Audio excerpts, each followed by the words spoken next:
Posloucháte rádio vašeho kraje, teď je přesně 11 hodin a 11 minut.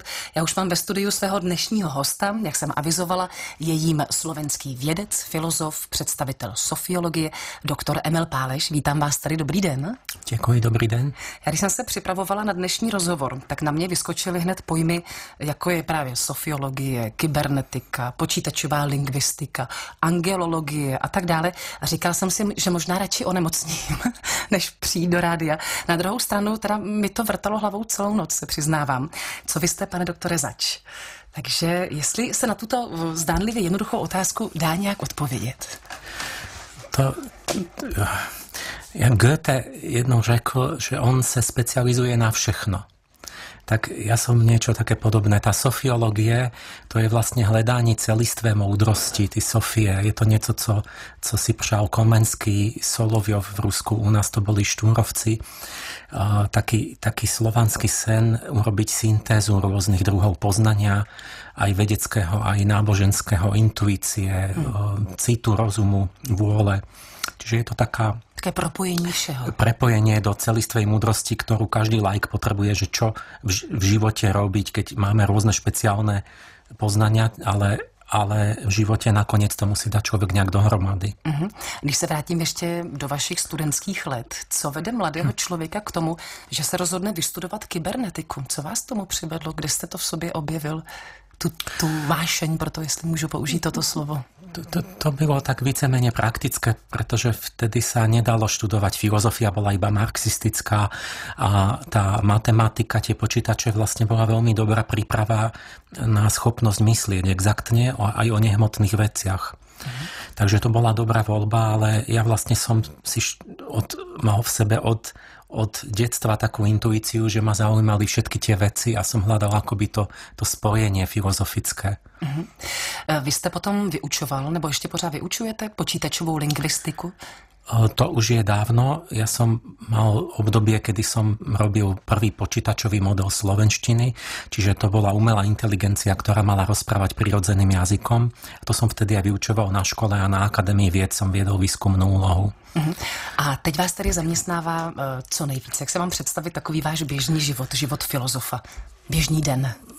No, ja už v podstate 30 rokov ma zaujíma tá syntéza, čiže akoby filozofia dejín, kultúry, ako civilizácie súvisia s hodnotovými vzorcami, ako keby ten vzťah medzi hodnotami a medzi tým, aký je osud jednotlivca v biografii, aký je osud celých kultúr, ako vyzerajú potom všetky tie umelecké, vedecké, náboženské forma vlády. Ale vždy tam ide o ten vzťah medzi hodnotami a medzi tou realitou. To chcem vždy osvetliť. Pojďme si teď představit takový vzorek našich posluchačů, že jsme třeba spolu na chatě, sedíme u krbu rozpáleného a je tam student kybernetiky, je tam 9letý kluk, je tam třeba totální ateista, který ničemu nevěří. A teď všem těmto lidem nějakým společným jazykem tedy vysvětlit, k čemu vy jste během toho svého bádání za ta léta, 30 let jste říkal, dospěl. Jak to tady na tom světě máme?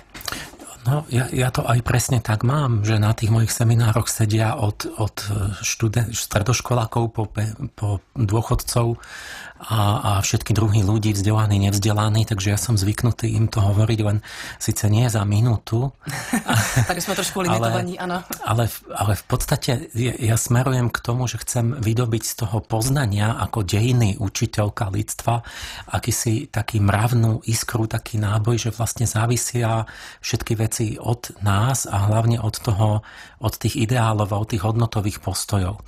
Čiže ja vlastne teraz vydávam takú knižočku, ktorá sa volá, že Novoelejská psychológia ekonomiky a tam som sa snažil na príkladoch ukázať taký zákon, ktorý tvrdím, že existuje, že v konečnom dôsledku existuje len mravný pokrok, že existuje len pokrok charakteru, že vlastne to vnútorné zdokonalenie človeka, jeho zmyslenie, jeho schopnosti a že každá iná zmena a každý iný pokrok, napríklad technicky, že je vlastne nakoniec iba zdánlivý, lebo síce technicky pokročíte, ale za chrbtom vám vznikne nejaký nový neduch kvôli tomu, že cez človeka, cez jeho povahu ako keby vznikne priestor na niečo a ten nový neduch vám vlastne vykráti ten zisk, takže nakoniec stojíte na mieste.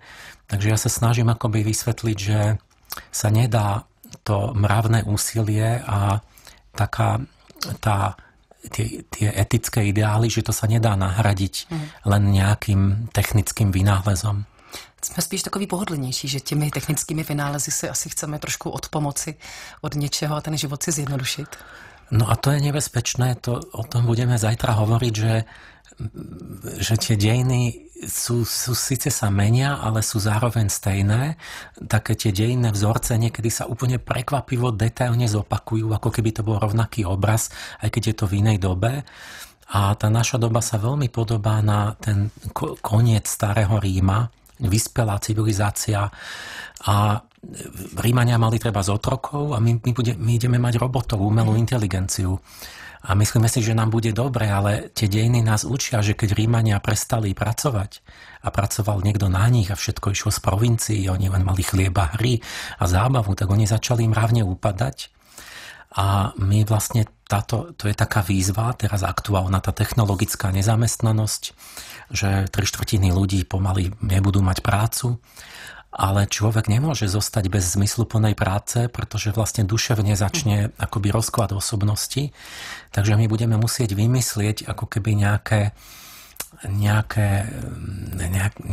niečo, na čom akoby nejaké duchovné ciele alebo nejakú víziu toho, nejakú prácu vnútornú, že keď nebudeme už robiť tú manuálnu prácu, aby človek stále bol v nejakom takom akoby duševnom zdraví. Abychom nezakrněli duševně. Tak, presne. Mým hostem je doktor Emil Páleš, slovenský vědec, filozof, představitel sofiologie. Jenom připomínám těm, kteří se třeba až teď připojili k poslechu Rádia vašeho kraje. Pustíme si písničku a potom budeme pokračovat. Ještě jednou krásné dopoledne, posloucháte Rádio vašeho kraje. Mým hostem je slovenský vědec a filozof doktor Emil Páleš. Pane doktore, my jsme si tady povídali o tom, že vlastně v životě a v dějinách lidstva se tak nějak ty situace opakují. Dalo by se říct tedy, že se pohybujeme v kruzích a můžeme tím pádem i předpovídat budoucnost, co bude dál. To by mě zajímalo a asi nejsem jediná. Z časti áno. My sa naozaj tie dejiny sa pohybujú aj v tých krúhoch, lebo existujú cykly, rytmy v dejinách a toto je presne ten môj špeciálny obor záujmu, že štatisticky spracúvam celé kultúrne dejiny, čiže všetky možné také krivky tvorivosti, géniovia v dejinách, rôzne štýly umenia, vedy, filozofie a vynálezy.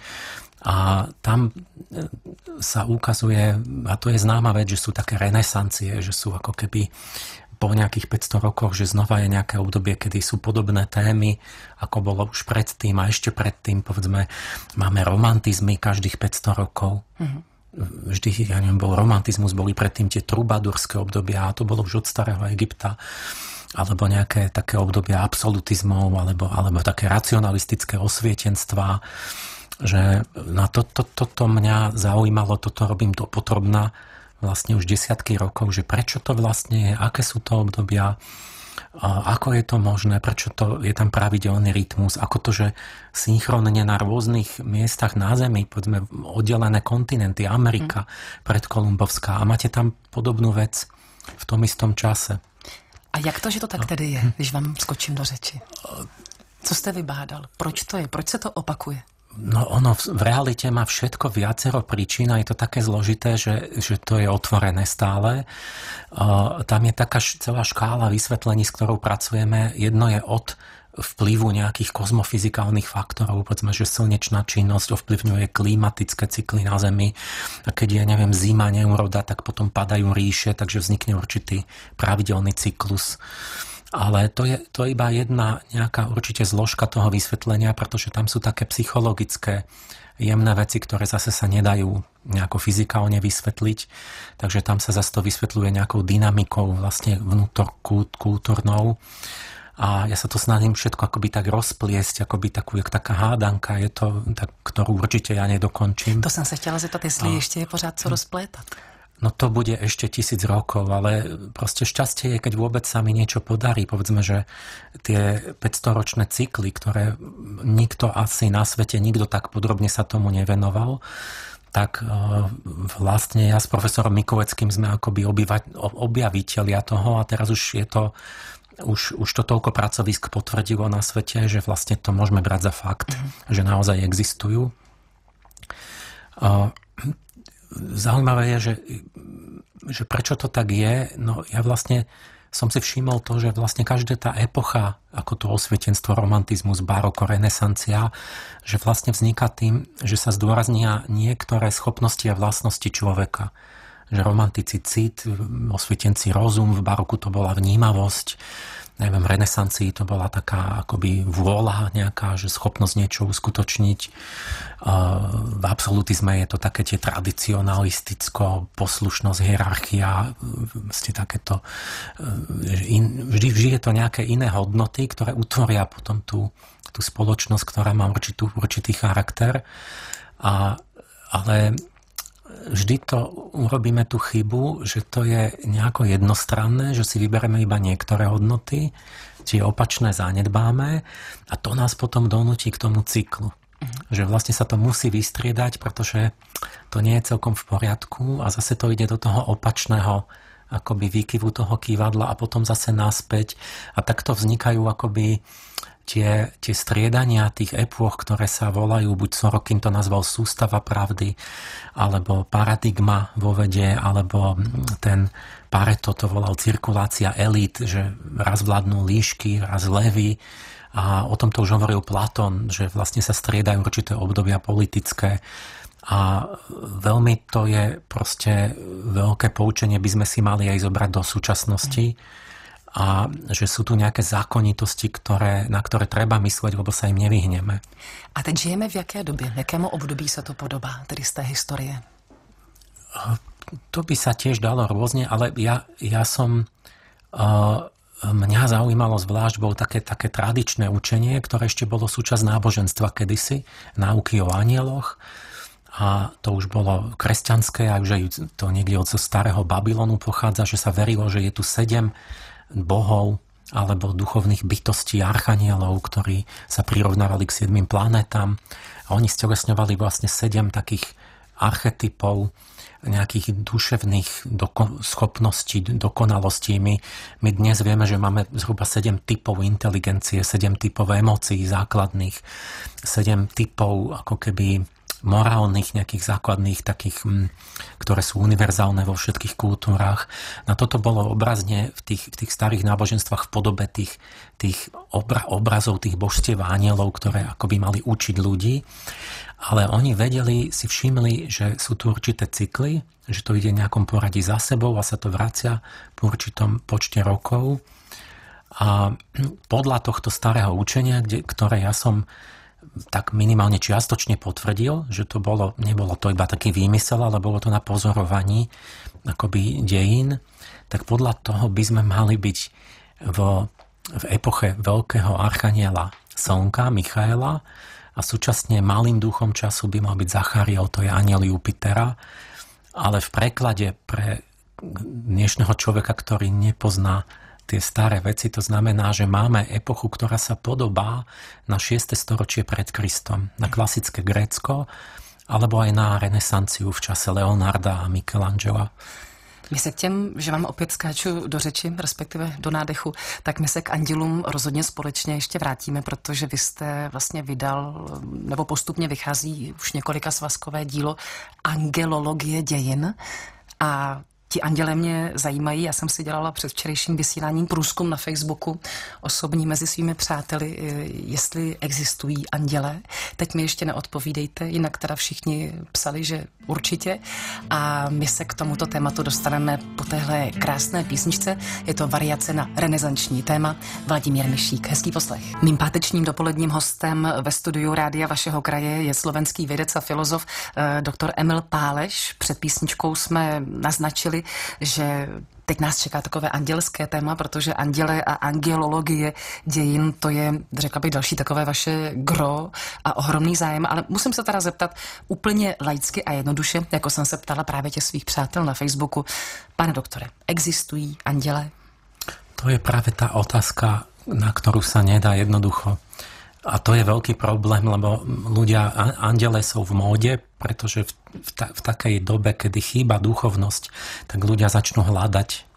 Ale v tej populárnej ezoterike je to nekvalitné, nekritické, že je to také, že tam si väčšinou vymýšľajú alebo ľudia miešajú proste dojmy s pojmami a robí to seriózne. Ľudia potom myslia, že ja niečo si vymýšľam, že som iba nejaký guru, ale existuje disciplína akademická religionistika, ktorá študuje náboženstvo a podstatu náboženstva akoby kritickými metodami. Takže tá moja odpoveď je taká, že čo sa týka vedeckých metód prísnych, tak ja som iba potvrdil kvázi existenciu anielov iba potiaľ, že ten psychický zážitok vnútorný tých pravzorov anielských, to sú určité duševné, povedzme, ideály, procesy, také ten zážitok, tej inšpirácie, že toto je reálne a je to intersubjektívne a že to je po tisícročia, že to mali od Japoncov, po Indiánov a tak. Takže v tomto zmysle, takom praktickom, životnom, že máme nejaké vnútorné intuície, ktoré sú spoločné všetkým ľuďom a ktoré treba brať vážne, z ktorých pramení ako keby tá podoba tej vonkajšej kultúry a kde treba kultivovať nejakým duchovnou disciplínou sám seba, tak v tomto zmysle som to potvrdil. Ale potom tá hlbšia otázka, že dobre, a čo je za tými intuíciami? Tak tá je otvorená vedecky, lebo tam potom sú možné rôzne odpovede, že keď je niekto, tradičná odpoveď bola, že to sú duchovné inteligencie, nejaké okrydlené, ktoré sú úplne nehmotné a ktoré nás inšpirujú. A tá odpoveď na opačnom konci, ku ktorej sa prikláňa dnešná doba, je, že to je podvedomá činnosť mozgu. Čiže pod hladinou vedomia máme nejaké štruktúry, ktoré sa vyvinuli v evolúcii v určitých epochách.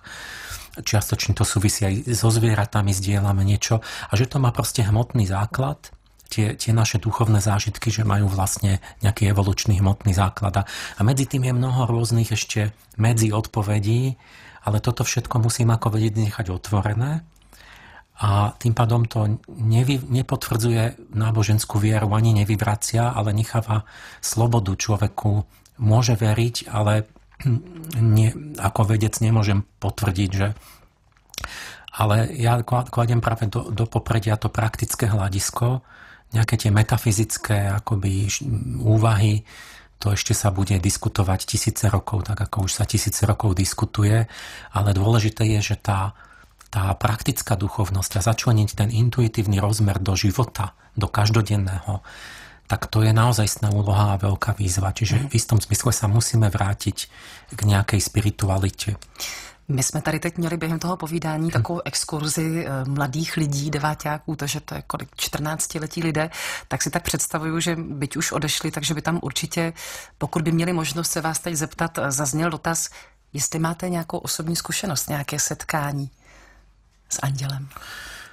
Tak ja tak poviem, že keby som v mladosti sa nemal takéto skúsenosti, akoby mystické, vnútorné, osobné, tak by som vôbec nemal odvahu sa pustiť do tej témy, lebo to znamenalo určitý krok do prázdna, taký risk.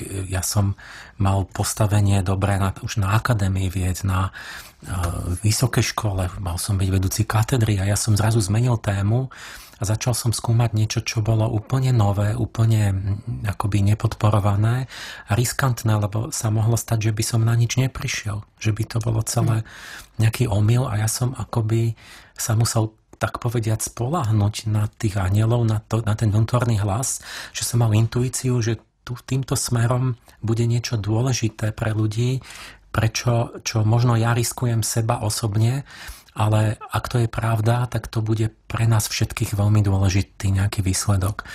Ale vo vede výsledok, to je, vidíte, 30 rokov práce a dnes môžem povedať, že sa niečo potvrdilo, že to malo zmysel. Takže dopredu to bolo vlastne také spoľahnutie sa práve na to vnútorné vedenie. Já bych vás poslouchala další minuty a hodiny, ale bohužel úplně možné to není. My jsme tady už v tom prvním vstupu naťukli, že vlastně zítra se někde budete vyskytovat, budete právě mít přednášku, budete hovořit s lidmi na tato témata, tak by bylo asi fajn těm lidem říct, kde si vás mohou doposlechnout a mít na to teda víc času, než máme my tady. Festival Avatar. Nevím, že kde se bude konat ten místo. Depo 2015, to Plzeňáci vědí a s okolím. A je to tedy v rámci festivalu Avatar, který začíná právě dnes. A vy tam budete v kolik hodin? Budou tam 2 vstupy, ja budu kolem 10 něco. Je tam takový diskusní panel, kde bude i Aleksandr Tomský a filozof Jiří Fuchs. Žiaľ, profesor Bárta z Egyptologického ústavu už nemal na to čas, ale on presne veľmi sa zaoberá tými cyklami civilizačnými. A to bude taký diskusný panel a potom popolední niekdy 15 nieco mám ešte takú hodinovú samostatnú nejakú prednášku alebo diskusiu. Takže hned 2krát příležitost vidět a poslechnout si doktora Emila Páleše. Já vám děkuji, že jste vážil cestu k nám do rádia vašeho kraje. Ať se vám daří. Teď přemýšlím, co vám na závěr popřát, no, abyste to všechno dotáhli do konce, ale když jste řekl, že je to ještě na 1000 let, tak to se asi nepovede. Nebo vy řekněte na závěr, jaký je váš teda cíl životní, dáli se to shrnout teď nějak stručně. S čím potom chcete vy odcházet z tohoto světa, že tu po vás zůstalo? No, chcel by som dobre dokončiť tú moju prácu, tú knižku, aby som ja mal pocit, že som to nejako ucelene, to, čo som si ja dal ako cieľ a potom to aj podať ľuďom. Dobre, aby sa to nejako premenilo na nejaké plody, proste rozsiať nejakú inšpiráciu, ktorá možno u tých mladých ľudí sa premení na nejaké rozhodnutia alebo nejaké činy. Já vám přeju, ať se vám to podaří. Ještě jednou děkuji za návštěvu doktor Emil Páleš, slovenský vědec, filozof. Mějte se krásně a zase třeba někdy tady u nás naslyšenou. Ďakujem za pozvanie a naslyšenou.